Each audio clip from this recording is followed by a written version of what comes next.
So guys, for the first step, if you're using a VPN or proxy, then you want to disable it.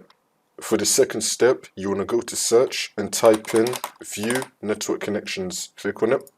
And now once you're on this, you want to find your network adapter, double click on it, and then click on properties, and then click on Internet Protocol version 4. You want to select obtain an IP address automatically, and now under it you want to select obtain DNS server address automatically as well. So you want to keep this on the default options like how it is on my screen, and then click on OK. For the next step, you want to go to search and type in CMD. Now you want to run it as administrator, and then click on yes. And now once you're on this, you want to type in ipconfig space /flush DNS, and then click on enter.